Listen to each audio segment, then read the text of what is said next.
Ready to go? Okay. We will call to order the regular city council meeting for Tuesday, February 16th. If you will all join me in the Pledge of Allegiance.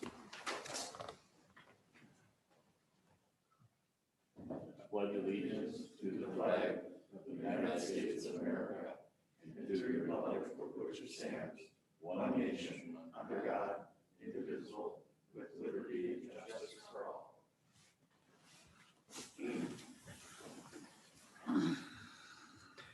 So we'll try and get through this before everybody's engine block cools off. First item on the agenda is the consent calendar. If everyone's had a chance to look at. Mayor, I move the consent calendar, item B1 through B15. Do we have a second? I'll second. We have a motion and a second. All those in favor say aye. Aye. Opposed? So moved. The next item on the agenda is open forum. This is a time for public comment. If anyone would like to address the council with anything that they wish to bring up, if you have an item that's on the agenda later, we can give you time to address it at that time. Please state your name, sir, and there's a 5-minute limit. So. Alan Jenkins, 23530 Smiley Road, Nisswa, Minnesota. I had the opportunity to go online to listen to the minutes of the last meeting. How much did we just spend for the PA system that's now been redone, approximately? 30,000. Pardon? 30,000. Okay. I could hear everyone except Mr. Jacobson. I had my computer turned up wide open. I've seen him sitting back about like this. I want to be able to hear what you have to say. I have nothing against you or anybody else here, but I want to be able to hear what is going on. I usually have it just like I have it right now. Oh, it's very hard to hear, and if I couldn't hear, I'm sure that everybody else, I could hear the mayor very good. I could hear Jenny, the engineer, everyone else. But you need to speak up so we can hear what's going on. That's all I have to say at this point in time. Thank you. Okay. Thank you. Thank you. Anyone else? No? Okay. Moving on, we'll have department presentations. First one is from the police department. Chief Taylor. Thank you for inviting me here tonight to present my 2020 year-end police report. 2020 certainly has been an interesting year. First of all, I would like to thank all the council for their service. I would especially like to thank John for accepting responsibility being mayor. I'd also like to thank Ross for returning for his second term. And I'd also like to thank Mark for accepting the challenge of being first-time council members. Public service for the sake of service is truly a noble endeavor. As I stated, 2020 was a challenging year. We first dealt with a once-in-a-lifetime pandemic. Initially, we struggled to grapple with how we would handle this event and how it would affect service to the community. As was originally recommended in the beginning, we pulled back from the community and reduced one-on-one contact, tried to handle calls over the phone if possible, and we reduced our traffic enforcement efforts as well. As time went on and we learned more about COVID, we gradually returned to a more normal response and returned our enforcement levels to pre-COVID activity levels. Fortunately, we were able to protect ourselves as well as the community from becoming ill. And at this time, any officer who chose to be vaccinated has been vaccinated. Another challenge that affected all police departments in 2020 was the fallout from the death of George Floyd. This tragedy has resulted in changes in state statutes as well as mandatory policy changes from the state. One of the policy changes, for example, has been the prohibition of what's referred to as a chokehold. The other is the authorization of transporting prisoners in a face-down position with their limbs tied together, which used to be called hog tying. That is prohibited. And officers, regardless of their rank, will have the duty to report if they believe other officers have used force in violation of the Minnesota statute, which is 609.066. Additionally, the deadly force statute has changed. The language has changed to an officer may be authorized to use deadly force if an objectively reasonable officer would believe, based on the totality of the circumstances known to the officer at the time and without the benefit of hindsight, that force was necessary. That is a little bit different than it has been in the past. Most notably, the objectively reasonable officer part. On a more positive note, in 2020, we promoted Todd Szymanski to the rank of sergeant. He's done a great job on behalf of the city and to the day-to-day operation and supervision of the police department. Another is we've received donations from the public. Most notably, we have collaborated with the Nisswa Alliance to raise money for the purchase of Synoptics, which I provided information to you. It's basically infrared system that's mounted in the car where the officers have it attached to their spotlight, and there's a camera or a video screen in the car where they can see heat signatures. I would at some point like to, if when we get them up and running, we'd have a demonstration for you can see how they look. Officer Hall has taken the lead on this project, and he's done a great job in that effort. I would like to thank the Lions, and especially Sean Hansen, for the work and support that she has provided on this project as well. And tonight, I'm glad to say that the Nisswa Legion has also signed on to assist in financing this project, and Officer Hall at this time is accepting a donation tonight from them at their general membership meeting. Looking forward to the future, I, along with the Nisswa officers, will be going door to door in our community. It is my intention that we will make personal contact with each and every resident to, number one, offer instructions as to how, first officer introductions, because we have a very new group of officers that probably haven't met a lot of people in the community. Number two, to provide information to residents on how to receive information regarding police and city activities and updates. Offer an opportunity for residents to communicate concerns and/or complaints. And four, to reaffirm our commitment to provide fair and unbiased police service with pride and integrity. I would encourage any resident to give the police department an opportunity to address issues and allow the police department to work with them to resolve concerns they may have. Additionally, I will be making contact with Nisswa businesses for the purpose of reaffirming our support to them and to recommit to our community policing model. I look forward to working with the Nisswa Chamber, Nisswa civic groups, Nisswa businesses, and the Nisswa School to explore and implement problem-solving opportunities and strategies. I would also like to thank city staff and department heads that have offered support to the police department over the last year, specifically Maggie and Jonathan for the work that they have done on behalf of the police department. I look forward to working with each and one of you on upcoming challenges. I hope that I will have the opportunity to meet with each of you one-on-one and to provide more comprehensive information about your police department. I also look forward to listening to your thoughts and ideas on law enforcement and any ideas you may have for improvements.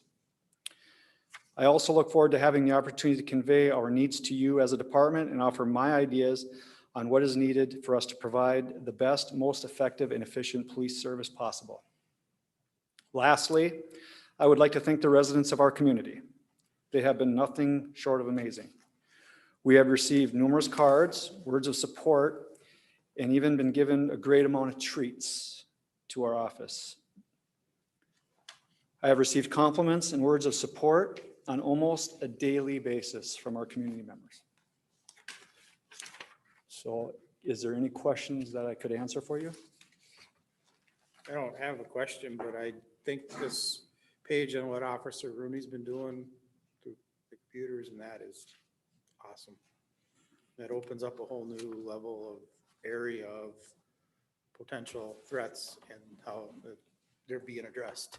I would say that, you know, having Officer Rooney, a person who has computer knowledge and technical skills, has been a huge asset. He's been able to gather information digitally that not many police officers really know how to do. So he's done a great job. He's tracked down some interesting characters online, and it's really a good thing for our department to have that. I agree. Chief, could you explain a little bit more about the new project you're starting, the visiting with every resident of the city? We're going to avoid Nashway Road. During the day, at night, or what? Well, are gonna do? you know, it's going to be up to the officer's discretion. Obviously, well, first of all, it's been really cold. So I originally wanted them to start about 2 weeks ago, but they haven't done that. I want it done by the beginning of summer, or better yet, late spring. They're going to probably have to do it at a time that is most likely to catch people at home and not during dinner time.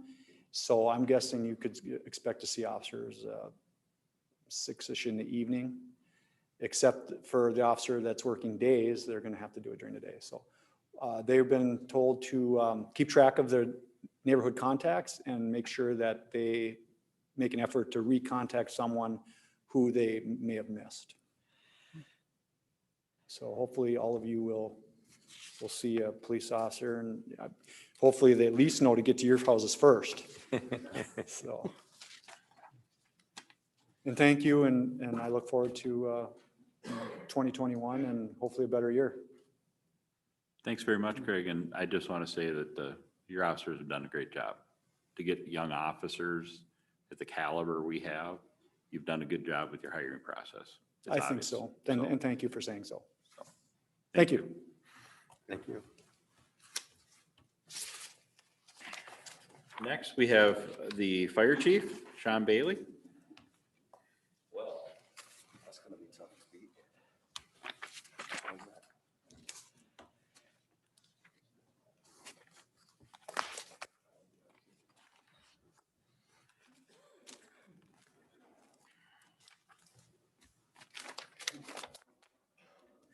Well, good evening. Like I say, thanks for inviting me. I'm not gonna go through all that stuff that we just heard, because it'd be the same. So this is our fire department, for you guys that don't know, for the new council people. I was wondering where you were looking. I see. These are our current trucks that we have today. This is our current fleet. As you see, we have a few. So our roster consists of 31. They're not all firefighters. We have a few just first responders. We have 28 members at this time. They're just firefighter, first responders. I'm the chief, obviously. We got Joe Hall, still our assistant chief, and our captains are Justin Stanky, Matt Jorgens, and Nate Peters. So we just had elections this year, just like you guys did, and all of our positions stayed the same.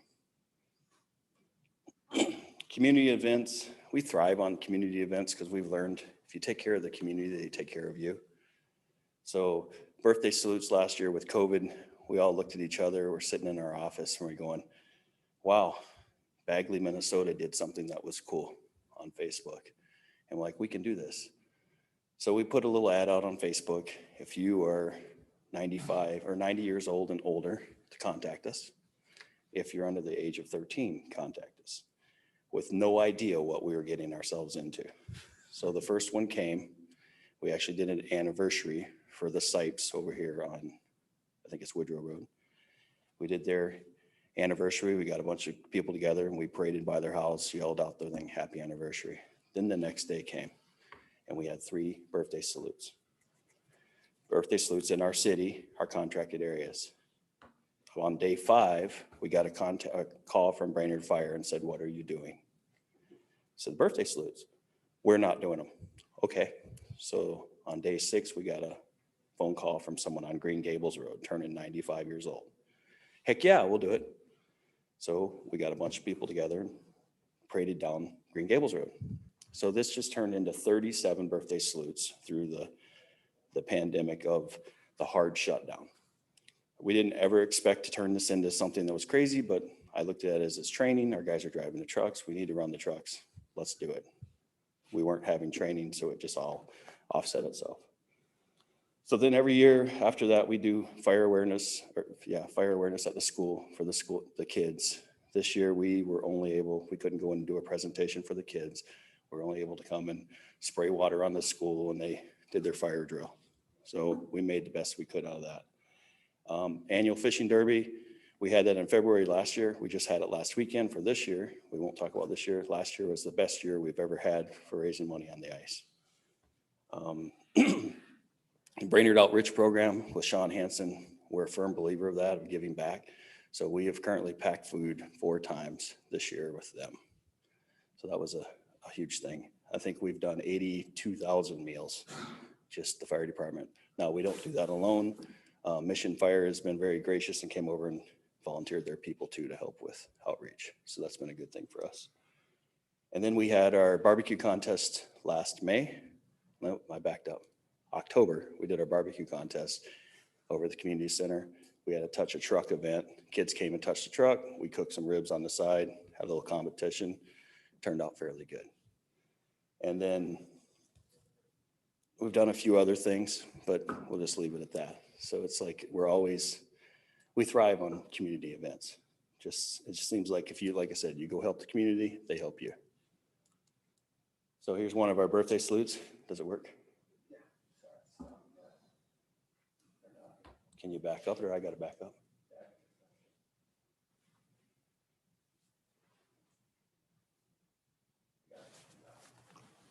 You're killing me, Jonathan. You're killing me.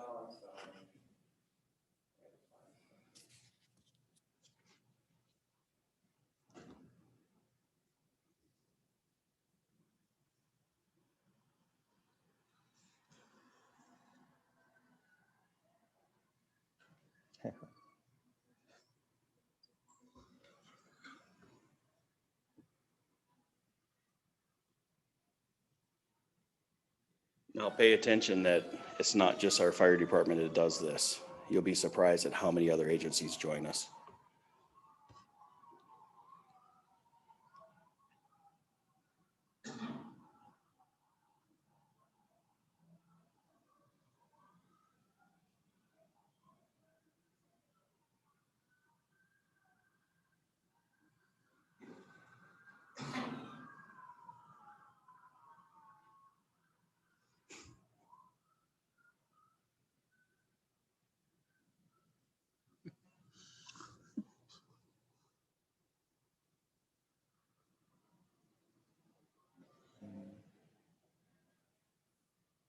At the end, it's pretty touching. That's awesome.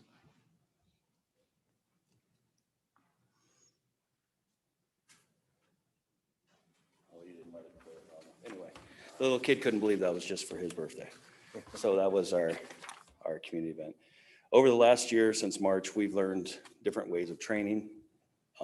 If you'd have told me 5 years ago that today we would be doing virtual training for firefighters, I would have laughed at you and walked off.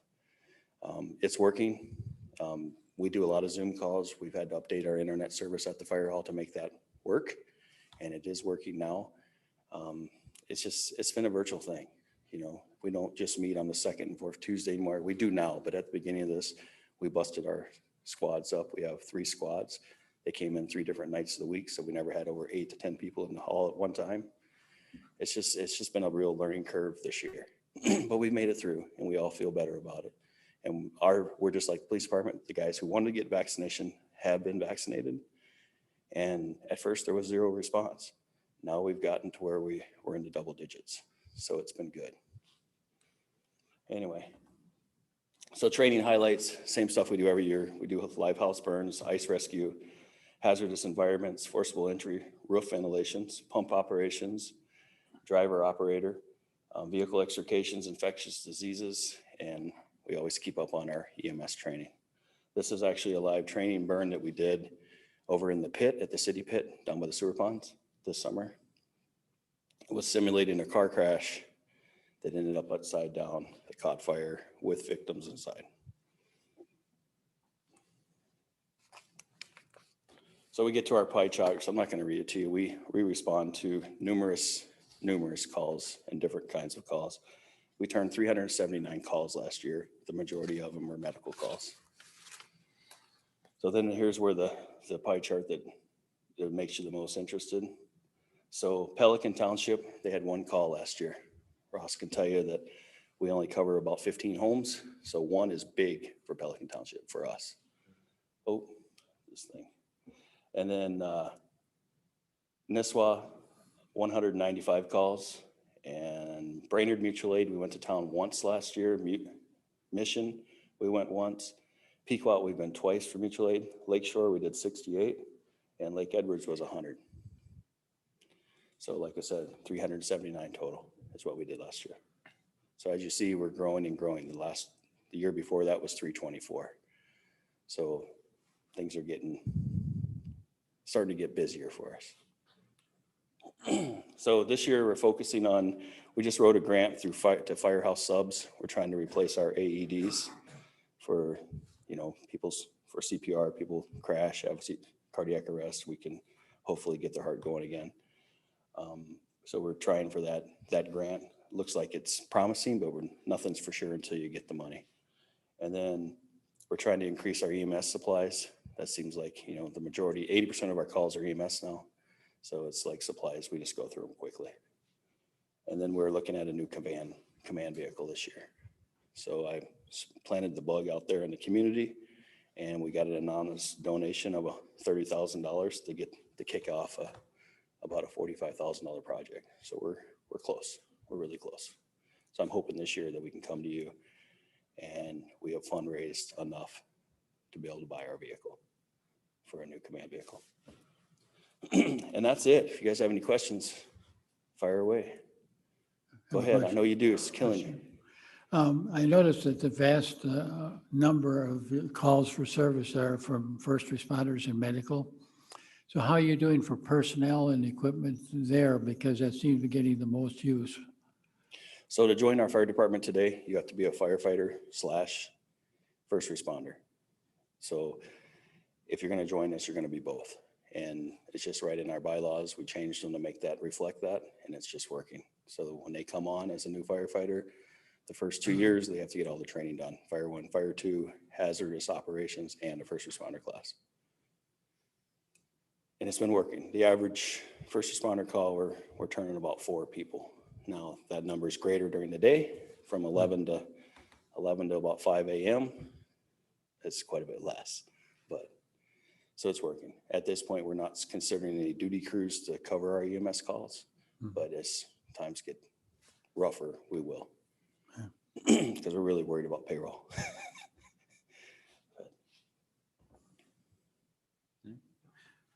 John, what's how many EMTs do you have? Thanks. Huh? Thanks. It's like 2, 3 people that are EMT 8. level? 8 that are and one EMT medic, level. and then we have 1 paramedic. Okay, that's Yeah, what I was and then going the to rest are say. first responders. Okay. And do we welcome that. If they're willing to go get their EMT training, we pay, we send them. With the understanding you fail, you pay. And are we outfitting them according to Yes, their level of training? every EMS responder responds with a bag. We're a little bit short now, but Okay. we're making do. But obviously a first responder versus an EMT versus a paramedic, it's all different little things. That's only in the piece of paper you're carrying in your wallet. Okay. With our protocols, you can only act as a first responder. Okay. Because we all varianced for nitro, Right. EpiPens. So we're all variants to do all that. So Do you see us? there's not a difference unless you're on the truck. Okay. Is there any reason to change that for you? I mean, do we need? We'd have to have a different medical director. Lil just pretty tight with that. Okay. This is what we're going to be able to do, period. Okay. Crosby's a whole different game. They have a different medical director. Okay. So is our medical director still through North? Yes, 100% Dr. Lilja. So he allows us to do X, and that's all we can do. There's no Y, Z, none of that. It's just X. Is there a need to go beyond what he's providing, or is it? So we have one goal when you go to a first responder call. The situation doesn't get worse while you're there. Mhm. So You have a cardiac arrest, we have a Lucas device, we have defibrillators. We don't let it get worse. I mean, what's really worse than a cardiac arrest? You cut yourself, you're bleeding uncontrollable, we stop the bleeding. So there's really no push to do any more than we're doing, what Lil Joe's letting us do. You know, Garrison can do a few more things. They have a different medical director. They can start IVs, but really what's the benefit? Because, you know, I would say 75% of the time, there's an ambulance right here at our fire hall. Yeah. So it's like we're coming No, together. that answers that question. The 90% of our job is getting them out of the house. Okay, thank you very Yeah, much. no problem. Appreciate all the work your guys do. Yep, thank you.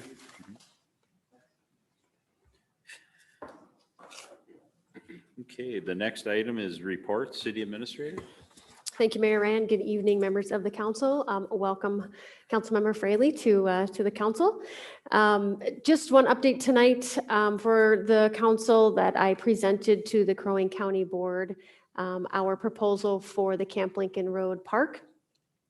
It was recommended to move forward to their regular meeting next week.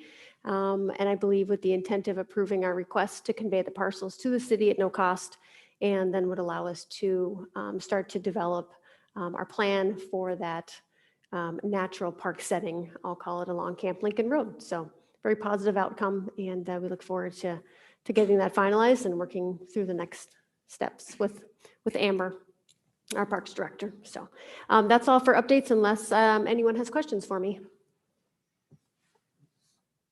Okay, city attorney. Thank you, Mayor and Council. My apology for not having been here in January. I messed up the move of the meeting to Tuesday from Wednesday. I was a little horrified when Jenny sent me a message after the meeting to tell me that I'd missed. So my apology for that. I don't have anything to report tonight. If there are questions, I'll take them, but I don't have anything tonight. Mr. Mayor, just a question. No, we're being sued and the police department's being sued. I was just wondering what's the status right now? What's the timeline that you're aware of? Are we talking about the Scheffler matter? Well, timelines, it's a federal court matter, Don, and so there's lots of timelines in that right now. They're in an initial phase of exchanging discovery and doing other things that are sort of preparatory, sort of pre-trial kind of things. Jenny and I are in pretty frequent contact with the city's appointed attorney for that matter, Ryan Ziff from League of Minnesota Cities. He's been pretty active in that file in the last month or so. We continue to collaborate with him quite a bit over that file. And he continues to update us pretty frequently with stuff that's going on there. So it's early stages. There's a long way to go on that one.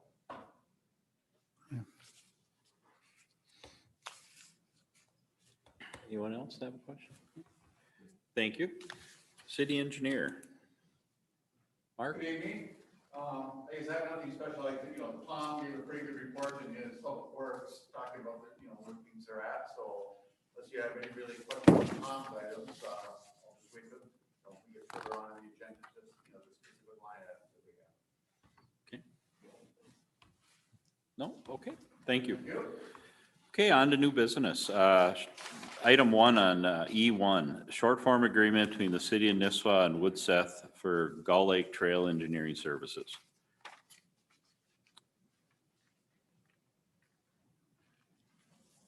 So this has to do with the Gull Lake Trail from through Lakeshore and ours, which will be coming down 77 and then Lower Roy Lake Road, correct? Correct, yes. Okay, I can provide I'd appreciate it. initial comments to the council if you'd like. If the council remembers, in January, we provided Woodseth's proposal for the design and construction observation phase for the Gull Lake Trail project. Due to timing of our Gull Lake Trail committee meetings and the council meeting, the committee had not had an opportunity to see the proposed agreement from Woodseth and requested to be able to review it and provide some comments. So the council tabled the proposal last month.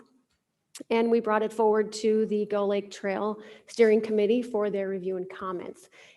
Amber Moon Peterson, our Parks Director, summarized the committee's questions in a memo that's in your packet. So you can see some of the context and the items that they were looking at in further review. Today, Amber also provided an updated memo to the council, bringing the council up to speed regarding general conversation at the committee meeting about this topic, conversations that she has had with the city of Lakeshore, and then what our recommendations as staff are at this time. Our recommendations, and we did discuss this with Mark Callan as well, is to separate the two items within the initial proposal and focus on the design portion of the trail project at this time. There are so many moving parts to this project and so many variables. We don't want to get too far down the line in making decisions on things when we really just need to take a look at what's in front of us now. What do we need to keep the project moving forward? And so with that, our recommendation is to approve the design portion of the proposal from Woodseth. Trying to think of if there are other major items that the council would like to know. There probably are, but maybe I'll just open it up for questions and we can have a conversation. I'm sure maybe there's questions from Mark Allen as well, and we can go from there. Okay. One question that I think is on everybody's mind is the shortfall. Sure. Yes. Yes. Thank you. It's a substantial shortfall projected. Yes. But I also noticed that part of that shortfall, a large portion of it, is in, I don't have that in front of me, but it was in the Contingency. Yes. area. So Yes. maybe we could get an explanation of that, the shortfall, what the contingency is, et cetera. Yes. And I do understand, and I talked to Jenny earlier, Lakeshore, like you said, is going forward at this point, correct, with Woodseth? I mean, because this is a joint project, we really need to do things together. Their request is to continue to move forward, to engage Woodseth in the design portion of this project and to continue to use them. But yes, thank you for the question on the budget. Mark might have some perspective just in having more conversations with staff involved a year or two ago when these budgets were created. But from my understanding, there have been, obviously, an initial budget was created, an estimated budget for the project that had been updated a few times throughout the course of this project.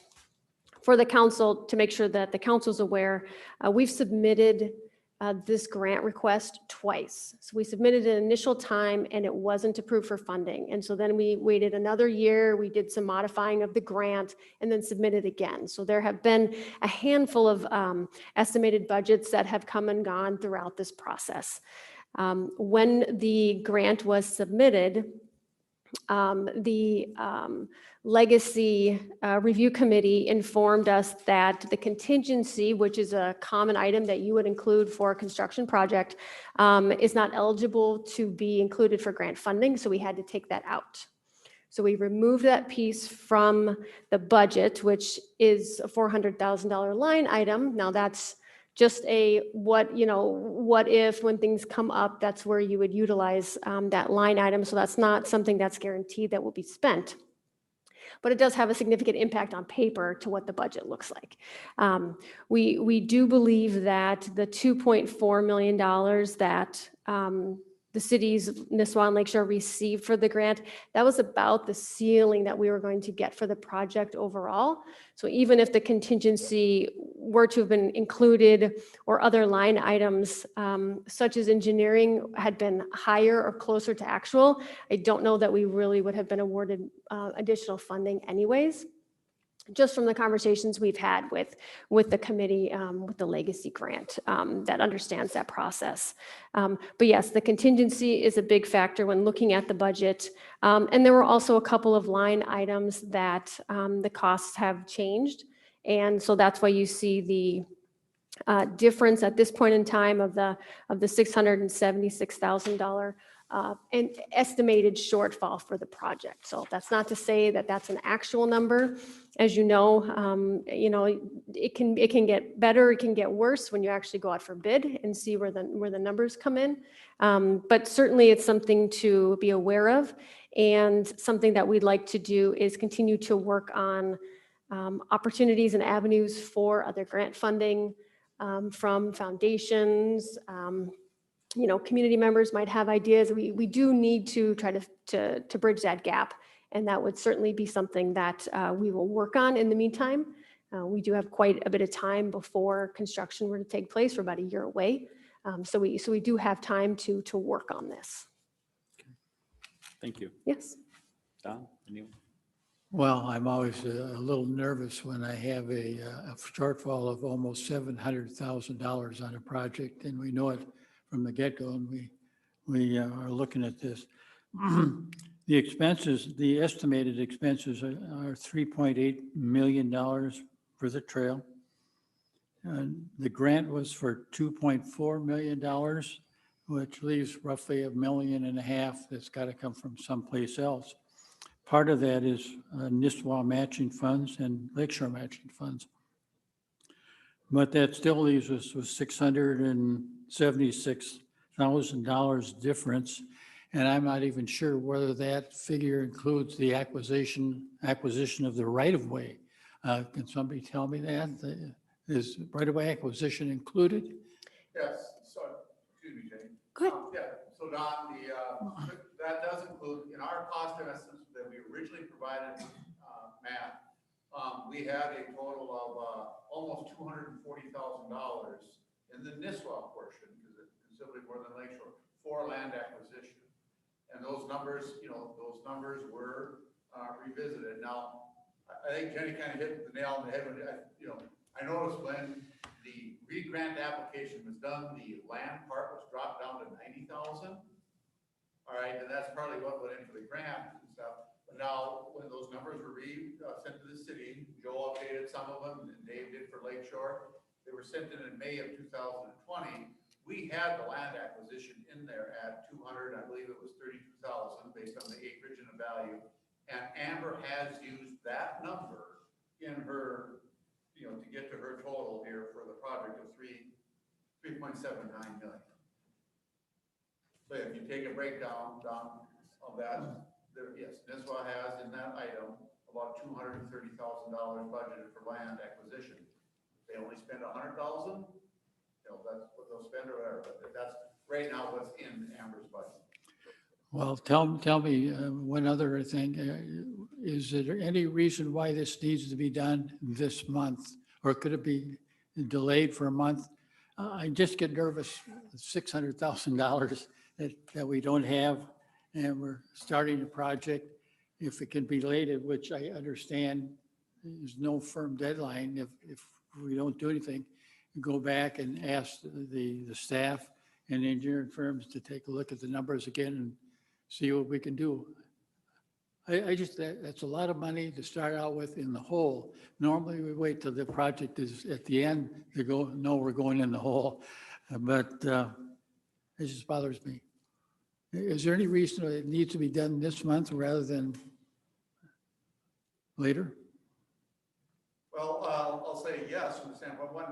The other thing too is, remember, Lakeshore is half of this or more, and a lot of that contingency, the reason there isn't, they're dealing with crossing and Cass County Bridge. We have their lovely little Zorbas. They also have Bar Harbor. So I'm just offering, that's part of why we have a 15% contingency in there now, because it's more on the Lakeshore. Your 3.8 miles is actually fairly well laid out, and we have our few items along Hazelwood Drive with some residences, okay, other items, but I'll just offer, a lot of that, Don, is more related to on the Lakeshore side. That's why it is right now a 15% contingency, because we're dealing with three fairly expensive items on their short segment of it. So I guess all I can answer from the standpoint of Nisswa, it's a matter of, I've laid out the schedule and the agreement, and our recommendation is to keep going so you can be bidding this. But more importantly too is until you get that first layout and Amber gets out and talks to the property owners, you know, when everybody talks about this estimate, once we get a first pass and preliminary layout, that's really when you have the opportunity to then start to redefine that estimate. And I'll just offer, you know, that's what you need to do. And then if you look at the agreement, that's what I talked about. When we get through that first design, then we're coming back to the city, identifying any bottlenecks or things where we need to revisit. Because if it's, Don, if it comes, we get through this in June, through the preliminary part of this, that I say in March through June now, and we've got X, Y, and Z, there are some major hurdles here, then yes, as your engineer, we want to say, and this, and I'm speaking as much for the lakeshore side, we need to take a time out and get this resolved and not just proceed with, to get a design done that we know isn't funded. So that's part of it too, as you go through and you get the preliminary design completed, you're gonna wanna look back to make sure it's within, you know, within the scope of what is being funded and what the city can afford. So, you know, you have cost estimates right now, but that's all they are. They're cost estimates based on, I mean, Justin did take off some of the lineal footage. I talked to the Cass County engineer on, you know, widening that 6-foot walkway on their wood piling system to 10 feet wide. So we did our homework there doing that, but I'm offering, once you get into the design, actually identify where all the retaining walls are gonna be and a lot of the right-of-way issues, especially along County 77 with Crow County, only then we'll be able to start to read, you know, say, bring that contingency number down a lot less because you say, yes, we're good with our cost estimate, or X, Y, and Z were missed, and we got to increase those, and that's what starts eating up some of that $429,000 contingency. So that's the best I can play, you know, that I have. And I guess it's really, Lakeshore needs to get going. They're just, because just some of the stuff they're dealing with on their side of this. Essentially, they're dealing with the bridge, and then also with Zorba's and Bar Harbor and that lift station. They have, well, and also they actually have a partner and have to build a boardwalk along the lake. So the environmental and regulatory is considerably more involved than on the, I'll say on the Nisswa portion. There's certainly a lot of coordination between 2 cities and 2 counties with this project. And Mark articulated very well that we'll know more about how we can further define that. One opportunity that was discussed, I believe, 2 trail meetings ago was offering the opportunity to, we have 7 property owners that we will need to acquire property from. Maybe they'd like to donate that property, and then that takes the cost off of our budget. So that's an opportunity there, but we need to have some information to give them to then have those conversations. Alan, you wanted to address? It's more or less a question. First of all, Don, I appreciate the questions that you pointed out here. How do you justify this investment of millions of dollars for this trail to the return to the taxpayers that are in the Nisswa area?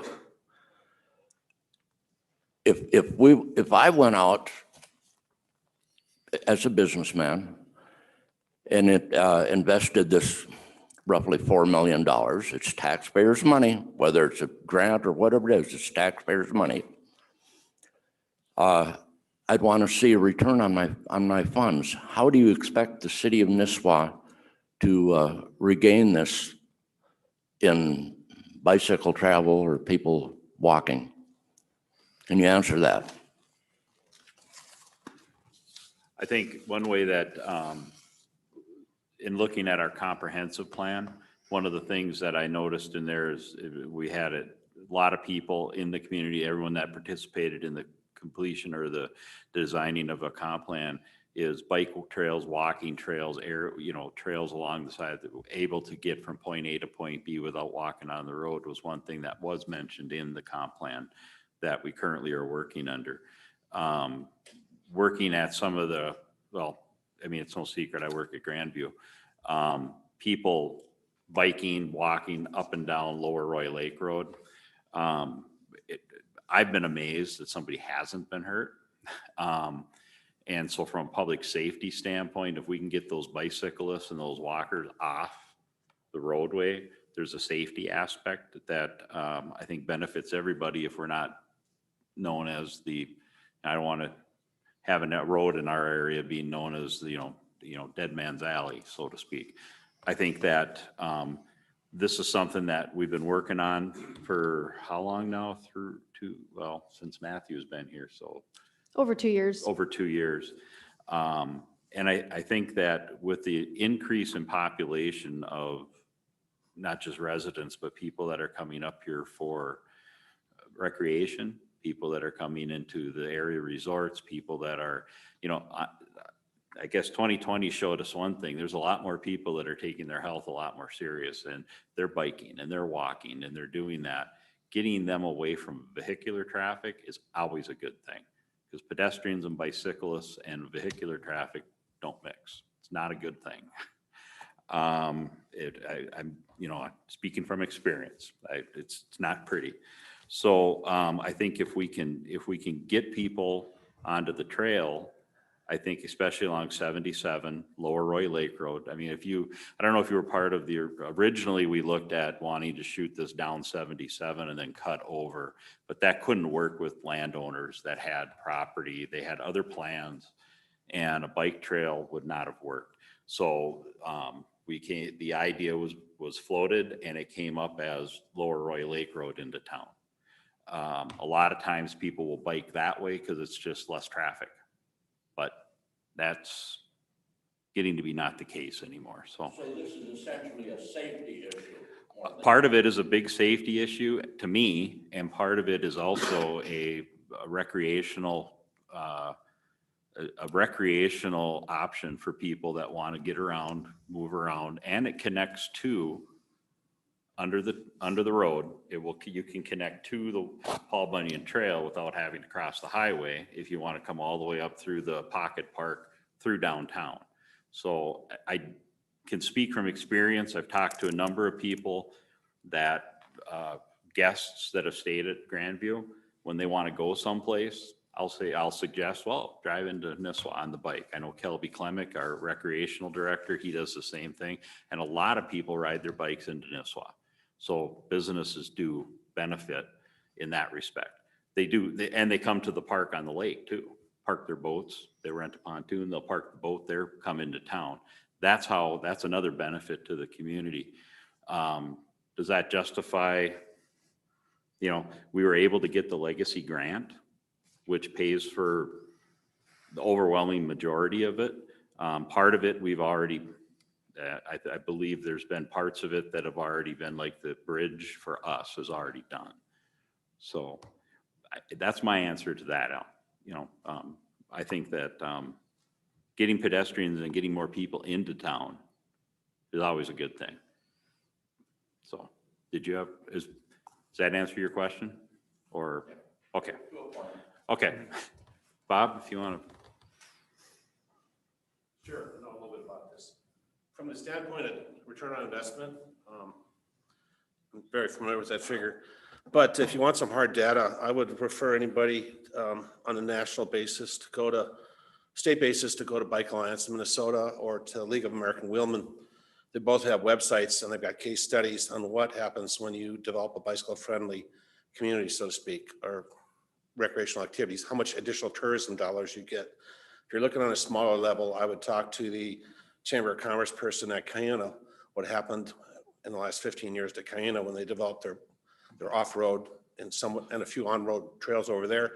And I'd also talk to the Chamber of Commerce person in Bemidji, since they become a platinum bike-friendly community. And they'll give you case examples of additional dollars that they brought into the community.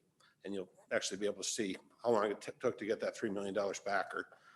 Because I agree, it is local tax dollars and it's state tax dollars. Yeah. But I think we could get a reasonable return. And with that said, people can look into those sources. Well, I'll address that also because from Bemidji, lived in Bemidji, Paul Bunyan Trail, went through our property there. And I was like, Al, there, what is my return on investment? I'm like, I don't want a trail here. But within 2 years of the trail coming in, the traffic, the bicyclists, the walkers, the hikers, it was enormous. It was a boon to a lot of the local businesses. And that's why they extended it all the way around the lake now up there, Lake Bemidji. And so the investment an individual taxpayer, I may not see it, but I mean, a lot of the businesses will. And which is good. I mean, it's good for the community. It's good for the businesses. Well, I think Cayuna is a really good example, because we went there 2 years ago before COVID at 8 o'clock at night, and the streets were packed with bikes. This is 8 o'clock in the evening. If we could get that in Nisswa, that would just be, I mean, so I think return on investment from the tourism is going to prove to be substantial. There is one question I have, and that I thought I read somewhere here that I can't seem to find it here now, but as far as the estimate's concerned, it depends on the, it depends on the width of the road, you know, the trail, and the type of ground that it's on and everything. When for the Nisswa portion, are you estimating fairly high on that, or you know, how is that being handled? I was wondering if you're being really skimpy on the estimate, or if you're at the higher part, you know, because I worry about eating into a lot of the contingency pretty fast, if that's the case. Well, I mean, when we put the cost estimate together, it has to be a 10-foot wide. Uh-huh. That's the bituminous width. You know, we didn't design like, you know, this isn't the DNR Paul Bunyan Trail, it's gonna have a big groomer going down it and everything. So it, you know, it has a single 2-inch layer of bituminous on it, which, you know, the trail through Lakeshore, a lot of Lakeshore built, and all the way around East Gull Lake, that's their cross section. So, you know, we didn't inflate it, nor did we, you know, we had to design for the standards for the, you know, that the grant is based on. So we looked at everything from tree clearing to utility relocations, you know, so Silent Park. I mean, we have a quite, you know, it's broken down into, I want to say, you know, 60 to 70 line items, you know, as we look at your corridor. As they say, it's just as much on the Lakeshore side, because they're dealing with, you know, going across that bridge at almost $200,000 just on, you know, just for 160 feet of trail. You know, it makes up a large part of their budget. So I'm saying both the Nisswa and Lakeshore sides, yes, we looked at it, but the cost estimates are based on, you know, factual costs from Anderson Brothers and, you know, I mean, that we have for projects. Because I'll just say, you know, we didn't, you know, they're not 20% high or 50% high. We didn't inflate it because that, you know, Matt can't have that. Because the other thing too, I'll just say, you know, you competed for the 2 years against this with not one or two, but dozens of other communities who will be very happy to take this money real fast if you don't follow through with it. So I'm just, it's not that's just, you know, that's what I'm offering is that you have a majority of the pie that was split up in the state of Minnesota for this particular year at the 2 point. I think it's close to 80% of it, of the statewide dollars is coming just through Nisswa. Right. That's what they did. So. And is 15% a pretty standard around here? Because I built factories before, and that we always had it like 10% or something. But well, like I say, we have a reason it is 15%, and this is more. I was just dealing with the Nisswa portion of it. That would be 10% because of the Lakeshore side dealing with. We have Anderson Brothers, their big pit there that we're going to be. They say, you know, as you say, Lakeshore is 1.7 miles. Is actually estimated at a higher construction cost, and you're 3.8 miles, just because of the things they're dealing with. So, as I said, that 15% contingency, the reason 15 was used, the recommended that was more from the standpoint of what in our discussions with Terry and the city of Lakeshore. okay, thank you. So the 676,000, that's combined with us and Lakeshore, correct? Am I correct on that? Yeah. So that's, you know, Nisswa's not, I mean, we're going to be more probably in that 350. It's roughly half. I think So, likely it will be a little less I don't realize than that's half. Nisswa's portion. And then, Correct. so if we proceed forward tonight, Mark, will we be able at the end of this phase, or hopefully sometime quicker than later, will we get to a point to where we have more solid numbers in the contingency? So we know we can base more on facts of what our shortfall is going to be? Yeah, so that, so what I did is in our proposal, which I revised, I'll just offer you the preliminary design that now is March through June.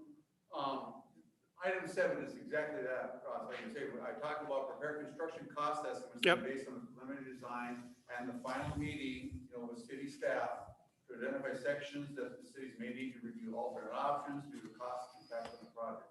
That's as I described it. At the end of the preliminary phase of this, yes, we need to then update our cost estimate and identify items the cities may need to address. And then at that time, I would suspect that contingency can be brought down to 10%, at that time. So as I say, it's always an interesting bidding climate as we monitor prices as things get bid this summer. And we look around, the center part of Minnesota, that information then comes in too, that will directly affect, because you would be bidding this project in January 1st, 2022.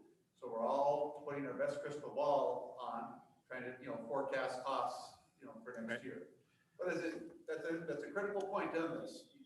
You should expect your engineer to do that. Just don't ram to get done to the design. You need to stop at preliminary and make sure we all operate on budgets at home, at work, in the city, and we have to make sure it fits what the city has raised funds for through grants and the income.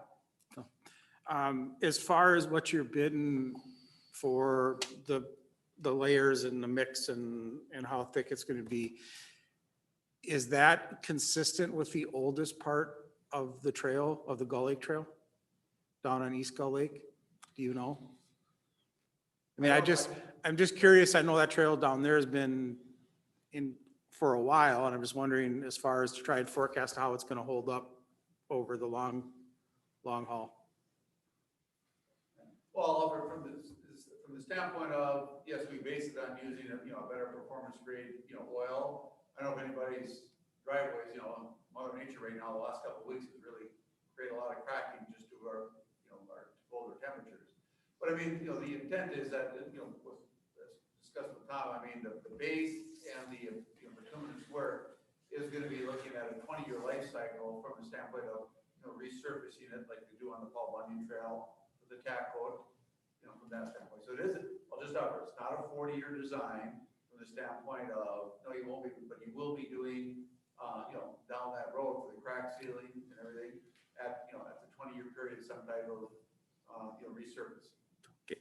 And I just have one more question, and you don't have to answer it tonight. If you can't, you can just but if I understand this right, from when we submitted the grant to what we're looking at tonight, in the design, engineering, and admin fees, there's a $94,000, well, actually rounded up, a $95,000 increase in the fees for the design, engineering, and admin. And from my understanding, this was presented last year in May. So what constitutes that increase of the $95,000? Well, when you say, I guess, right now in the spreadsheet that Amber sent me, that Matt helped me, he had a number of 411,000 and change in there. I'm staff, or I cannot tell you how he came to that number. Okay. I don't,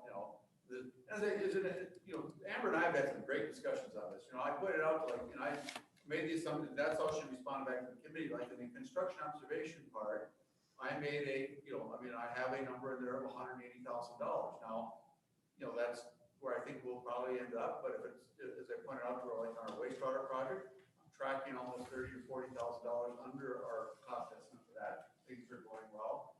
So, that's the other thing too, is for your engineer, like I did with the wastewater plant there, because I wanted to give the city a picture of where it was, because Amber needed that for planning and looking at her budget.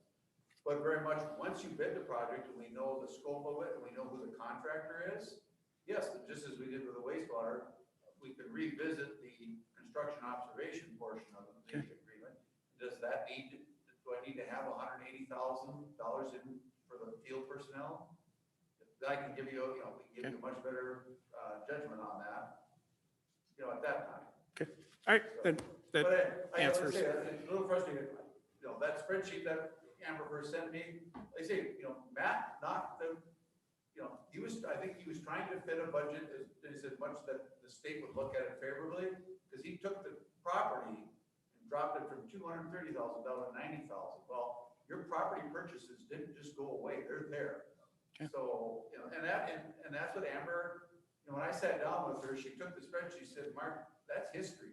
This is where I'm at now. These are my numbers and these are the costs I have that, you know, everybody gave me in May of 2020. Okay. Yeah. All right. That's all I have. Okay. Mr. Mayor. Yes, sir. I brought up the huge variance just to make sure that we understand that we're going into this project with a real problem if it goes through with the way it looks right now. And I sense that this motion will pass the council tonight, but can I get real picky? In the design phase, they have in the contract $31,000 for site survey, preliminary design $110,000, and a final design for $85,000. The last item they have in there is public bidding for $11,000. It would seem to me that the public bidding is not a design phase, and we should not be approving that now.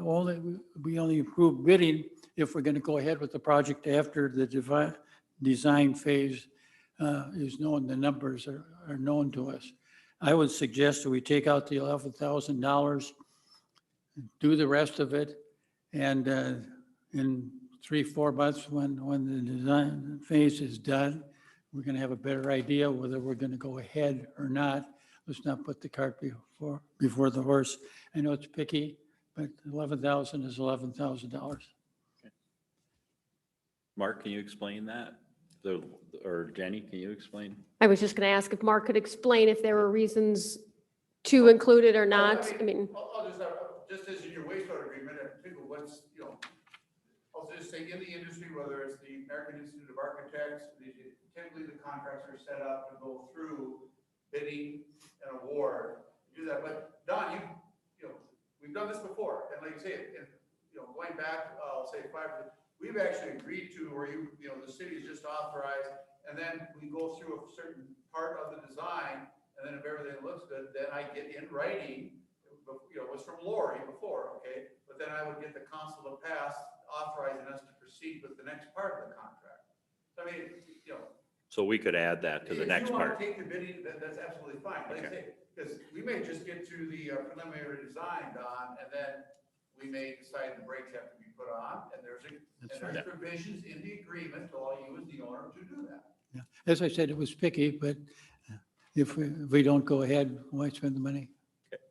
So I guess what I would, if there's any other questions first, I guess. Otherwise, I would entertain a motion to approve the design phase or whichever without the public bidding portion, omitting that $11,000. So that would bring it down to $226,000. My math is right, but check me. It is. It is. Okay. Bob mentioned something. I think Bob wanted to say something. Oh, Bob? Good question. I've always had projects, fortunately, that were fully funded. We took legacy money. I've never done a legacy project. If you take legacy money and it's basically, I've seen the application and read it, and you're kind of committing to do conceptual design, detailed design, bidding and construction, and then you do 1/3 of the project. Are there any ramifications for the state of Minnesota? Do you have to give that legacy money back? Just, it's kind of a legal question. And I don't know who the legacy expert here is, but it certainly isn't me. But I'm just wondering, by taking that money, have you made a commitment? And if so, what it is? I think if you finish it, I mean, later on, if we go out for bidding for other companies, you can correct me, Jenny, but if we go out for other companies and then they finish it, then we still use the money, right? But if we didn't use it, we would have to return some of it, I would think. Related to that, is there any time constraint on a legacy grant? I mean, are you committed to complete something within 5 years, or is it? I don't know. Could this stretch into 10? Amber, can you answer Amber that? will know. I'm guessing I've heard it at some point, but I don't remember. Very valid questions. So how the legacy grant works, it's going through legislation this session here. Speak a little closer to the mic, please. Thank you. I'll do this. Thank you. So Yes, it's going through legislation right now, so we've been recommended to be awarded that funding. Once that bill passes, we'll be able to use those funds. Anticipated timeline for that would be around middle of summer, about July or so. That's the best guess we have on that one. We also have a federal recreation trail grant, which we've completed that contract, and that funding is available right now. So with both of these grants, you pay for the services and get reimbursed. They each have stipulations on what services can be used, and a percentage of the cost. So the federal trail grant, only 20% of that grant money can be spent on professional services. So right now, that equals about $37,000 that are available for professional services. They do have deadlines. That grant is currently 2023. And you could potentially ask for an extension, but I don't know the ins and outs of all of that. Could you find that out for us? I can try. Okay, that's all we can ask. Amber, can you build partial trail and still get all the funding, or do you have to have a complete trail? Nope, you can build it till So you run out the of money? money runs out. And That's still actually, get the grant? yes. Okay. So okay. Fairview Township was further along in their process on this part of the trail. They received their legacy funding. Prices skyrocketed this year. Obviously, it's a small township, so instead of building 7 miles, they're building 2. So it's unfortunate, but these dollars don't come around often. So to Mark's point, it's a very big piece of the pie that they've generously considered us for. Okay, thank you. Did that answer? Good. So with the 11,000 taken out, is there anyone else?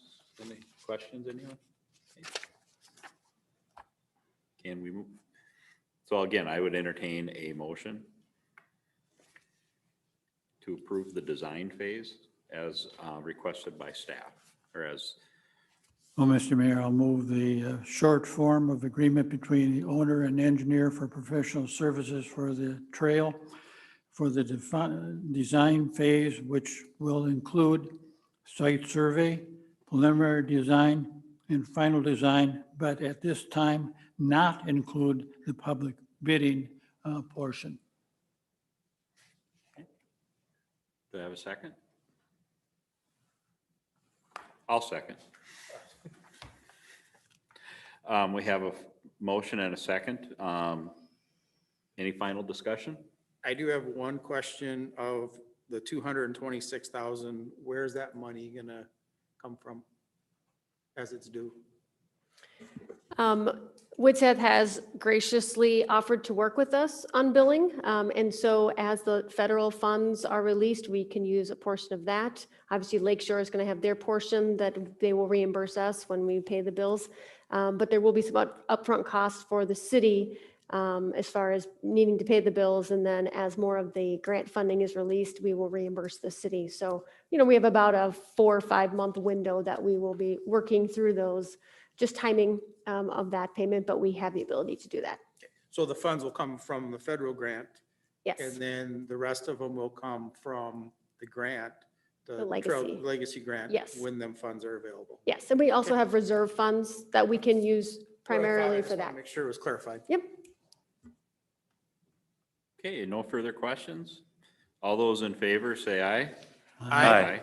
Opposed? Carried. Thank you, everyone, for your questions. And okay.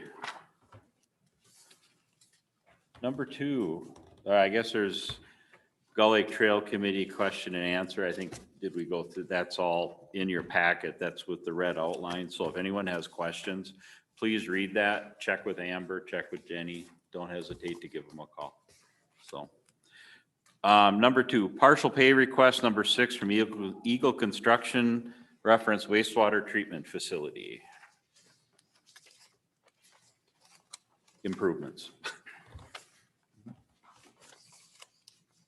Right, this is payment application number 6 for the project. Like I say, the roofing siding, everything's been completed on the building, and actually did a lot of the irrigation work, and then a couple of large items that I point out here in the actual PVC line material and the aeration blowers that are now on site. They make up, what I said somewhere in here, like 43% or so of the actually of the payment application, just those 2 line items. So, if you have any specific questions, like I said, we're on, right now, Eagle construction is still ahead of schedule. So it'll just be a matter of when Mother Nature lets us get in and start working on the pond, the liner, and the this April sometime. Anyone? Motion? Mr. Mayor, I'm just wondering, what is the amount that they're asking for? I'm reading this, but I don't see it.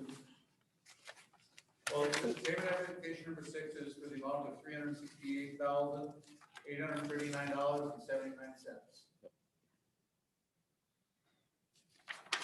It's in blue pen on the side. Otherwise, line 2 on the cover page. Thank you. I'll make a motion that we approve the payment for the 2020 wastewater treatment facility improvements to Eagle Construction in the amount of $368,839.79. Second. Any further discussion? All those in favor say aye. Aye. Opposed? Bay Colony Lift Station upgrade.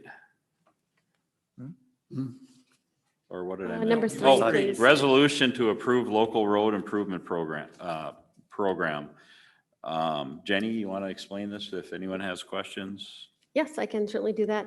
And so in partnership with Crow Wing County Highway Department and Grandview Lodge, the city is going to submit a grant application to the local road improvement program to potentially get a funding opportunity for a roundabout at the Nokomis County 77 entrance.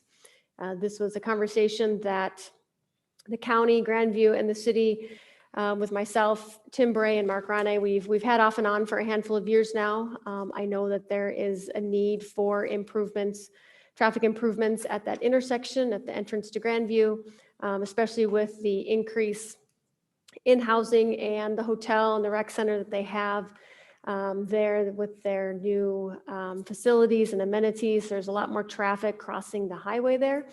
And this opportunity came through in an email about 2 days after I had reached out to those two to have a meeting to touch base about what we're going to do about this project. And I asked Tim Bray if he was familiar with it. He said he was, and that this could be a potentially great project for this funding.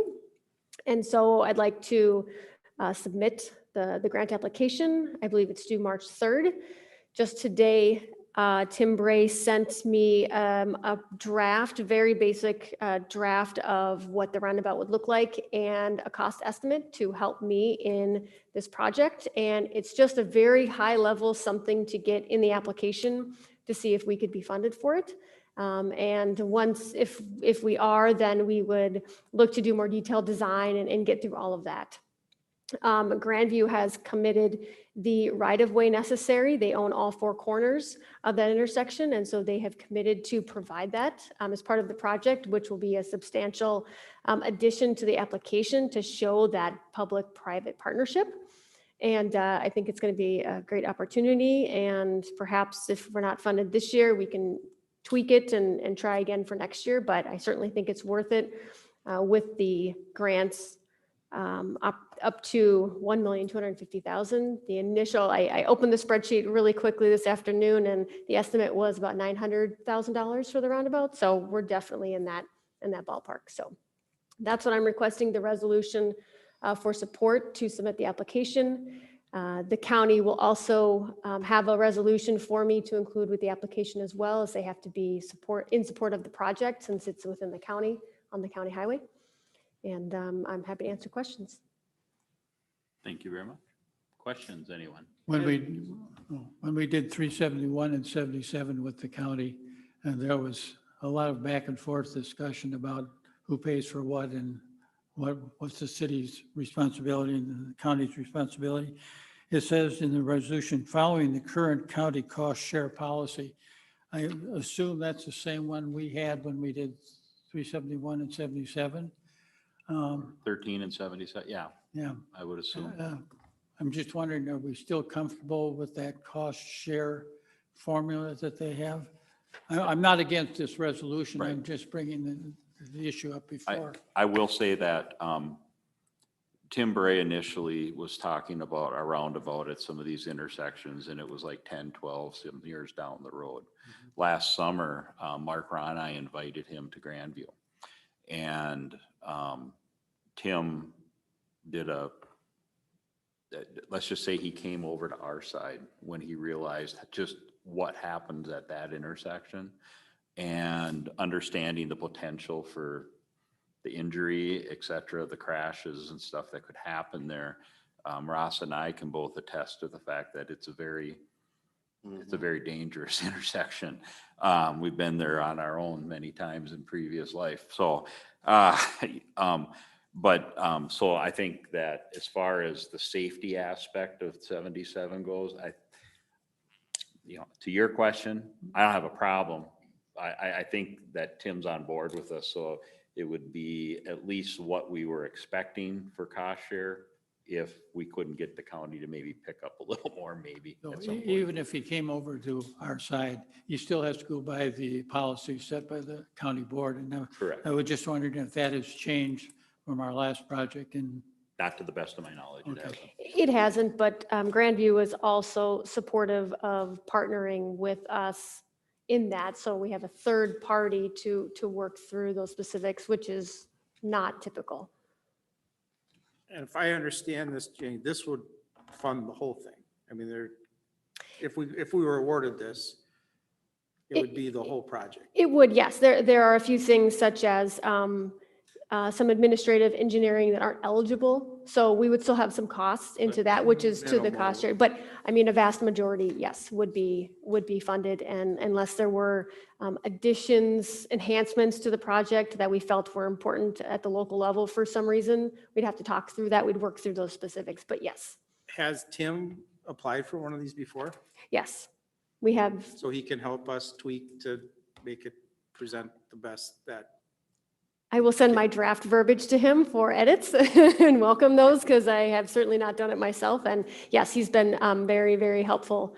As I know that I could also reach out to Witzeth, but we are keeping them very busy right now. So I was trying to get this one done. But yes, he will definitely help. Because Jenny, just like Dave Reese in our office worked with the city of Jenkins with the same program for quite a bit on what they did up as part of that in the back of roads and front end roads up in Jenkins. And Great. just everybody too, this is a different program, this whole road improvement program. So none of that was used at 7713. I'll just offer. So as far as cost sharing, it's really isn't going to go through the formula. You're going to work out who's sharing what cost, like Jenkins did with the county as they're going into it. So there's local costs. It's going to be a lot of it's covered by this, but yes, let's just say, Don, there's some very good negotiations that must take place as the city and the county go forward with this. We'll send And I Don. encourage you need to make sure those are done so you're not surprised at the end. Right. Well, so good question, Don. Like I say, that's what Dave learned, just it's Rob Hall, the county did a good job, but you gotta just make sure both parties are discussing everything right up front. Who's paying for what? Fine. Jenny, I just have one question. I know it says speed issues, and I know as soon as you turn on to 77, the speed's like 50. Grandview has that please slow down, but it's 50 there. My assumption is the speed limit from 371 to the roundabout, the speed limit will be lowered. I don't know the answer if that would change or not. Okay. Potentially with the design, if there's any lead time into coming to a roundabout, potentially yes. But certainly something we can discuss and see if there needs to be a modification, because there's not a lot of distance between the highway and getting to that area. Is that the county's call on the speed there, since it's a county road? Yeah. So it would be, So it's a 55-mile-an-hour speed limit, and the last time they did a survey there was SPAC Engineering did it in conjunction with the Nokomis and the interior roads.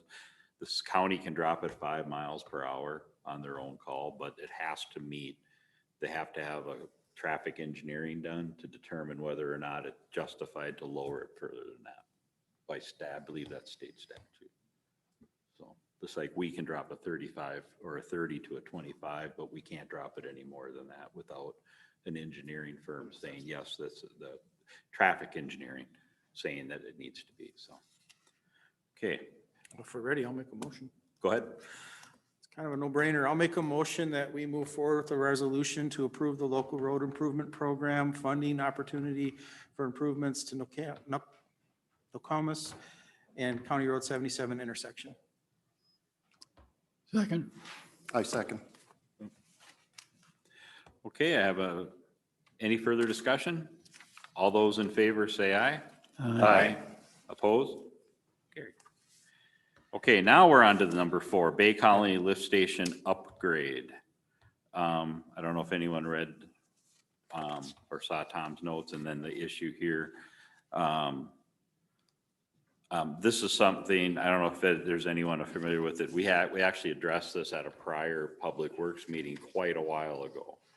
And for whatever reason, it was determined to move forward now versus then. But this is something that has to get done. We're kind of, my understanding, to put it nicely, is we've been kind of living on borrowed time on this one.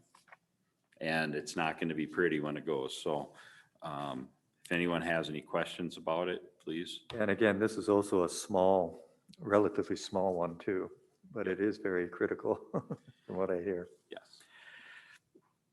So I would make a recommendation that we go ahead and approve this. Okay, I'll second. second. The resolution including the electrical cost other than the pump too? I believe it includes the electrical, the pump. It And labor. includes the electrical panel, the pumps. There's 2 pumps. And Yeah, and the electrical is included, yeah. Yep. And the labor. labors, yep. Well, it says plus approximate 22,185 plus approximately 25. Correct. Mhm. It says Approximately install the control panel by our electrician. That's why I asked the question. Right, so we have the cost for the pump and the panel on the pump, and then plus electrical. So on the cover page, we have the 22,185 for the equipment, and then the 2,500 approximate for the electrical. Yeah, so 24,000 or 27,000. 27,000, Thank you. 185. Yeah.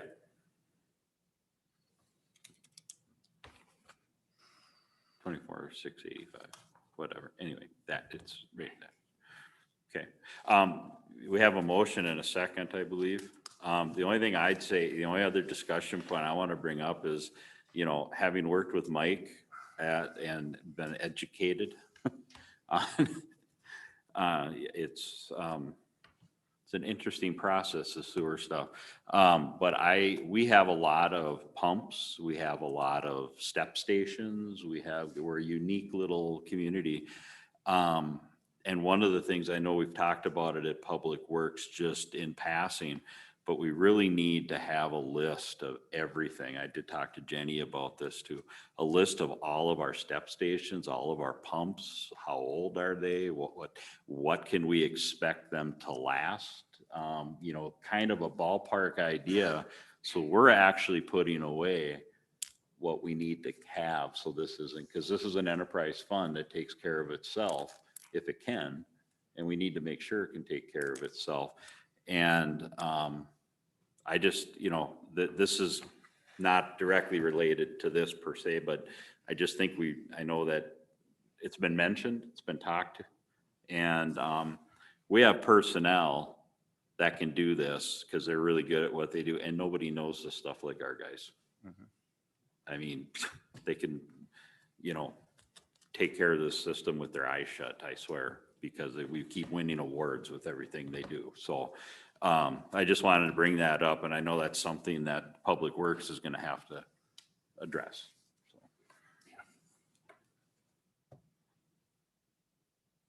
So, any further discussion? All those in favor say aye. Aye. Opposed? Carried. Proposal for engineering services concept plan for Hazelwood Drive extension. Anyone have questions for Mark or?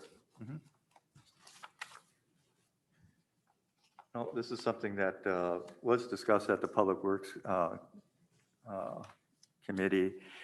One of the issues is that the future expansion of the Hazelwood Road up to 77. And, well, this is a part, it's not only this, there's a lot of other items which we need a long-term plan. That's something I wanted to address a little bit later in the council meeting here today. But this is one part of it, and it's sort of an important part to do it now rather than later because of how things are developing. So the cost here for the staff meetings and site review is $800, and the concept plans and cost estimates is $2,600 for the concept plan. So a total of $3,400. I know it sounds like a lot of money to me, but still, it does need to be done. And this is going to cost us a lot more later on, I believe. And that's why on the Public Works Commission, we really wanted to have this started. So I would recommend that we go ahead and with the proposal for engineering services on the concept plan for Hazelwood Drive extension for that estimated fees of $3,400. Is that a motion? Very good. I'll second.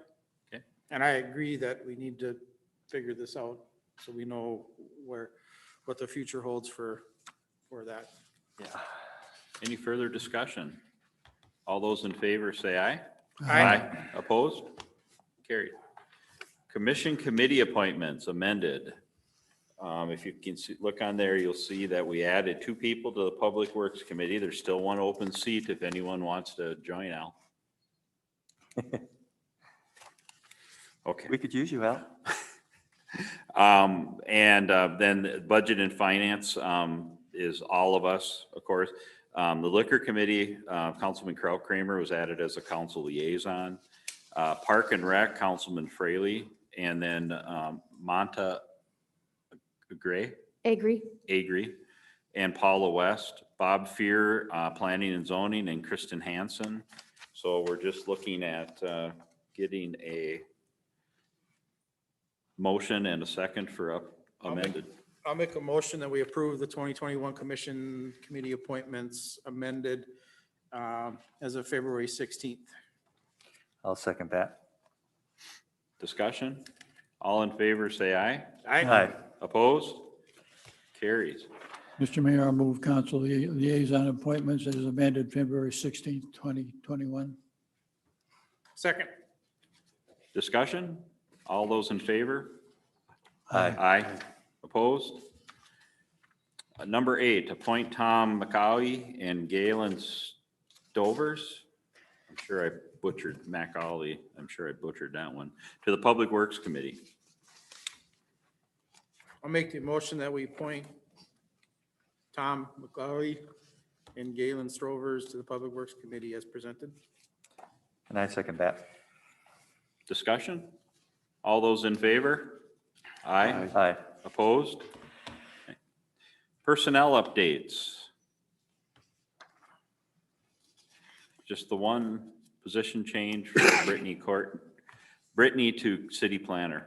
Mr. Mayor, I move to approve the change from of Brittany Connor from planning and zoning to position of city planner. I second that. Further discussion? All those in favor say aye. Aye. Opposed? And number 10 is Nisswa City Council plan goals, and I'm going to turn this over to Mark Utzinger. I got that name right. Yeah, thank you, John. Okay, since I'm rather new here on the, as a council member, and I'm also on the liaison for the police department as well as the personnel committee person. I've been visiting with the staff here in Nisswa to try to get more familiar with the issues that might be around, and I feel it's really important that they get to know me a little bit more and I get to know them. And what I've discovered from my discussions with everybody is that Nisswa is actually very lucky for the size of the town that we are, for the people that we have. I really feel that we have some very intelligent people, very dedicated people. I mean, Jenny and Jonathan are here doing a 13-hour day. It's probably pretty often here. So it's not only that, but the attitude. And of course, there are a lot of issues that I discovered talking with everybody, but anywhere you go, any city, any organization that you belong to has problems. And the best thing is to have a good attitude and to work hard at fixing them one at a time. So from my discussions with them, I've sort of was feeling that, well, I used to also be president of a manufacturing plant, a Japanese plant down in Georgia, and having to work with a lot of employees. And from that past experience, you know, I feel it's important that we as a city council are somewhat like, we're the head of the city. So it's our responsibility, I feel, to give a little bit more direction for the staff here. And I think that really does help the staff. That's some of the comments that I received, that they would appreciate to have a little bit more direction. When you do something like that, we're inviting the city staff to go ahead and help to contribute to resolutions to problems that are out there. Rather than them having to push us to do something, we're inviting them to do it. And the alternative is that if we don't do something like this, I found that with my own employees, they just worry about what's right in front of their face from day-to-day problems, and big overall issues sort of slide by. You don't take care of them very well. So really what I would like to do is to propose this Nisswa City Council Plan goals. This is something that I've been hearing when on the Public Works Commission that I'm on. And I think every one of us has expressed we need long-term goals. It's the things like you were bringing up, John, about all these little stations all over the place, and you know, where are they? What are we doing with them? But it's not only that, it's the future too. Nisswa is going to be growing here. And we do have a very nice comprehensive plan that was developed in Nisswa just a little under 2 years ago. And if you and I was reading through that, and it was actually a very nicely written piece. But the problem with something like that is it gives us a lot of, it's sort of like a PR for the city, and it's really nice that we have these plans and this is what we want to do. But there's no nuts and bolts of how to do it. And that's something that I really think I would like to try to encourage. This is something that I had to do at my company every year. And it's a matter of trying to get everybody to communicate with each other and trying to work as a team. Of course, it's a Japanese company. That's the way we train ourselves. So what I would like to try to do is to open the communications between the various levels of staff. And then we can use their skills and have them buy into the types of things that we have to fix within the city here. And I can guarantee you, I don't know what those problems are sitting here. I don't know all of them. But the person in the trenches really does know it. And it would be good to get him or her to let us know what those problems are, how we can fix it.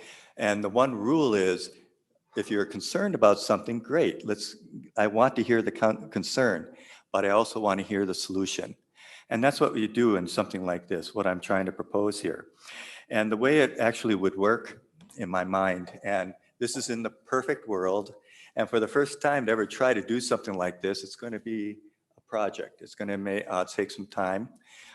Typically, though, you can actually do this very quickly. You can do it within about 3 weeks or a month. But I expect that the first time it might take a little bit of time, and it takes a lot of work. But basically what I'm proposing is I have this almost like a mission statement here, based sort of condensing what's in the Nisswa City Comprehensive Plan. And that I wanted to say is something like that the city of Nisswa will consistently promote the best practices to preserve our unique natural resources while expanding businesses in an efficient, purposeful manner, which maximizes services and revenues, augmenting the quality of life for its residents and its visitors or customers. And based upon that, there are some very general ideas and that I think that the city council, we can all agree on here. And this is the guidance portion from the city council. It would be from the president in a private company. And what that is I have a long-range infrastructure plan, and that would address some of the issues like you're bringing up, John. I'd expect that to be in there. The policy and ordinance synchronization. There's a lot of old policies and ordinances. I think that needs to be reviewed periodically, and I would encourage that from our staff. The employee retention and satisfaction plan. I like to think of Nisswa as an enchanted place. I really love it here. That's why I live here. That's why we get a lot of visitors coming here. That a trail that can take, connect to the city, all of these trails that we have, that's what draws people and brings in revenue for us as well. And talking with some of the department heads, like in Chief Taylor and some of his staff, and on the other, on the city council or the city side too, it's not only the money. I mean, that's important too. And we really need to be sure that we pay well, and it doesn't have to be extravagant or anything, but we have a huge advantage of a wonderful place to live. And I think that really helps retain people. But it's not only that, it's how well you're appreciated, how well we all get along with each other, how we talk with each other. And I think that all starts with this communication, to try to bring this communication about as well. And then the next one is the operations efficiency plan. Of course, you always want to try to save money, cut out the fat. Now, from what I've understand so far from my conversations, I hope to talk to more staff in the next month as well. I don't think we have, it seems like we don't have all that much waste, really. I'm sure there's a lot of things you can cut, but then you're cutting out whole projects. But as far as waste, it might not seem to be that much from what I'm hearing. However, we should be looking at that too and wisely spend our money. And then finally, safety plan. And that's always important no matter where you work. I want to make sure that it's safe to operate the heavy machinery that we have proper training for our staff. One example I can think of at my company is we had a gentleman who was 7'6" tall, and he had to work on a table that was meant for someone like me. And he had to hunch over to do this, and that's not good when you do it 8 hours a day. So he would hurt his back. It's not safe. So we use what we call Kaizen, the Japanese term Kaizen, which means incremental improvements. And that's where it comes through a plan like this. And then he suggested this, and we raised the table up another foot. And that really made it helpful for him. He would work faster and safer. We didn't have any injuries because of that. Little things like that. That's what we're looking for here. And again, if there is a concern, we must have a resolution for it. And that's what I want to see in this. So this is sort of what I've come up And if there's any discussions like, well, I guess I should say, once this is, if this is approved, which I hope, and we can make changes if you wish right now, but if it's approved, then the next step is it goes to our city administrator. And Jenny will have a very fun time with this for the first time. And basically, from there, she will add in detail as to things that she feels that are very important. And I think we can do this because we have a very good staff. And of course, anybody from the council, anyone from the city should be able to give opinions, ideas of what should be put in here. I'd encourage that as well. It's not only her doing this, it's a combination of many, many people. Then from there, it would go to the department heads. The department heads will take what's put in here, we'll put in this items here, and actually flesh it out even further. And now we're starting to get down to the 5 W's and 1 H. Who, what, where, when, why, and how. Okay, we want to get the detail, the nuts and the bolts of how to do that.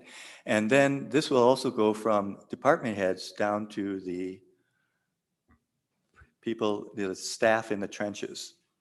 And they're the ones that, well, many of my employees would feel frustrated if no one listened to them. So this is their opportunity to put those items into the plan. And then that would be brought back up to their department heads here in the Nisswa. And then you'd have to mutually agree to this. And then from the department heads, it goes back to Jenny. And it has to be mutually agreed to that. And it has to be explained why you're not going to do it if you're not going to. And then from there, it comes back to the city council. Now we have a whole plan all the way from the top to the bottom and back to the top again. And then it's very clear, like, how is this going to be paid for? How is this going to be done? What is the problem? Why are we looking at this? You know, it's who, what, where, why, when, and how. So it is a journey, and it's not easy. But I've done this for about the last 10 years myself, and I think it's been very helpful for our company, and I think it'd be very helpful for the city as well. But the primary thing is that we're giving guidance to our staff. So I guess I'll ask, are there any questions on this or any suggestions? Or? You know, a little nebulous from my point of view right now. I understand you want to do long-range planning in different areas. I didn't quite follow on how you actually begin the process and you carry it through. You kind of gave me a 10,000-foot look down on it. It would be helpful for me if we've got the time to, we'll go over and sit in an office there and drink coffee and you can explain it a little bit better to me. Sure. But, I'm never against planning as long as it results in something that's useful. Correct, right. And that's the whole purpose of this portion here.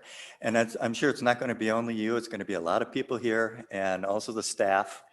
And I'd be very happy. I told Jenny that any time that's needed, I would be happy to come here and work with the staff, possibly the department heads, how this can be done. And again, this is going to be the first time, and it's going to take a little more work. But after that, every year it gets a little easier, and it makes for very good communication and for resolving issues. And these things can change in the future as well. It becomes like a living document. But I'd be very happy to talk to you more about that afterwards, if you can approve it. Well, I'm on board. I'm a little bit with Don, as I'd like to see how it's going to work and what it's going to include. I have a little bit of apprehension that if this is not followed through, and if it's, especially when it goes all the way down to the bottom and then it comes back up and it's not followed through, it's going to create way more problems than what it's worth. So I'd like to see it a little bit more, but I'm all about it. The long-range planning, You know, I definitely think that we need to be looking at everything long range, all departments, 5-year plan, a 10-year plan. And I think this is good. I think as a council, from when I was on before and now, you know, definitely one of my goals is we need to give the direction. If there is a problem, it starts with us because we haven't given the direction.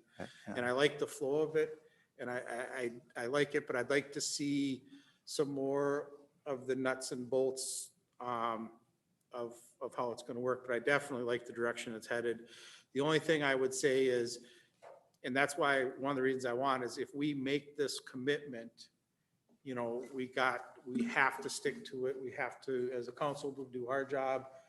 The department heads have to do their job. I mean, everybody's got to do their job, or this is just going to be another, and then, you know, set it up so it actually, you know, it actually lasts beyond our terms, and especially when it's long-range planning, that actually becomes part of the way the city operates and looking down the road and doing a better job planning for expenses and pumps. Yeah, and that's exactly true. And it does force us to make sure that this gets done. Anybody that starts this process, we are committed to doing this. And some of the examples like that could be put in from what maybe Jenny might add. We might have other ideas too, but I didn't want to put all these ideas in here because it makes it too difficult to try to discuss them all. I guess maybe one way of doing it would be to start the process from you to Jenny. Correct, yeah. And then we can come back before it disseminates to everybody. We can have another look at it, and that might give us more of what you're talking about. Yeah. If that makes sense. I mean, I would even make that motion, you know, but I would be very much for that. Let's see what it looks like in between you two. Jenny, if you think this is the I right have some direction. experience with it, you know, in the Navy, working with a similar type of thing. You know, this is the runway we have to build. That's what it is. Goes down from there to the department heads. What do they need? Goes down to the service members on, you know, what their concerns on, what they need to get it. And then that goes back up and then back up, and then it's agreed upon. There's going to be a lot of kicking and screaming. I know that, and maybe a little confusion, but I think after people see how it works, if it's done right, they'll go, oh, wow, why didn't we do that before? That's just my view on it. Yeah, no, I had an opportunity to sit down with Mark about this. He was explaining it to myself and Jenny. It was here actually on the Nokomis question. And it was explained to me, and I like it. I guess, you know, where I've been at is the long range planning. How do we get this stuff done? I had all sorts of ideas, but I didn't know how to do it. He knows how to do it. So this was what I was looking at, is how to get this going, and the operations and efficiency stuff and employee satisfaction. That's all a huge part of it to me, because we've got, I mean, I don't think we do a good enough job getting the feedback from the employee through to department head back to us. And we really need to get that. And because I'll just say it, leadership isn't about knowing how to do everything. It's about knowing how to get everything done. And I don't have to know anything about sewers. That's why we have the guys that do that, and they do it well. So I don't need to know how to do that, but they don't know what we're expecting. And that's, Jenny can attest to this if you want to talk to her. I've been pulling my hair out, well, so to speak, over that. And so I'm in on this, and I have the advantage of having talked to Mark about it at length. So I would encourage everyone that has a question to definitely do it. So, so my question then, it comes down to, how do we want to move forward on it? Do we want to make the motion to go ahead with this, or do you guys want to talk to him first? Or, I think this is where we're going. But I'm confused with what you're asking. Do you want to table Well, it? no, and- I would make the motion to go forward with it, Okay, but I would like to see it go to Jenny, and then I'd like to see it come back to us before it disseminates to everybody. Yeah, maybe that's what the motion could be, that we just get to Jenny's level and then talk about and see what it looks like and then go recommend you further. talk. Yeah, my impression right now is like a paratrooper in an airplane, Yeah, and he's got a parachute strapped to his back, and everybody says jump, and he jumps, and he gets 5,000 feet under the plane, and he says, okay, now how do I open the chute? yeah. I'm kind of at that stage. I'm ready to jump, but I got to have a little more information. Sure. And I just think before it disseminates to everybody, we should, again, because once it goes down that road, then, and so I just would like to have it more. This is Well, and what it's gonna staff, look like. department heads and staff will know too that this is new for us too. Yeah. So, So we just to be committed to it. we can all trip together the first time around. So, So I would make the motion that we move forward with the Nisswa City plan goals from Mark. And that he and Jenny gets together and kind of can show us what it's going to look like a little bit more detail, and then we can move forward from there, bring it back to the council and then move forward. So I'll make that motion. I'll second whatever he said. okay. Any further discussion? All those in favor say aye. Aye. Opposed? Passed. Old business, draft golf cart ordinance. Jenny. Thank you. I have provided the council with an updated golf cart ordinance. My request tonight is that the council schedule a public hearing for the regular council meeting in March. And the draft, the public hearing will be advertised and that we move forward towards final adoption. In April, Amber will bring forward a proposal to develop a golf cart pilot program to be able to identify positive things that are happening with golf carts, improvements and areas we need to adjust and sort of work through this summer to see how effective the golf carts activity is in Nisswa. I should say also, if in March the council approves the ordinance, it will have to go to the county for approval for golf carts to be on county roads. So that will be one step before we would actually implement the ordinance. But that would be my request tonight, that we move forward with the public hearing. And this is on our website too, if people want to read it, right? Yes. Okay. Okay. Yeah, I motion that we go ahead and accept this as written. I'll second. Any further discussion? Are we going to kind of, we're just setting up tonight.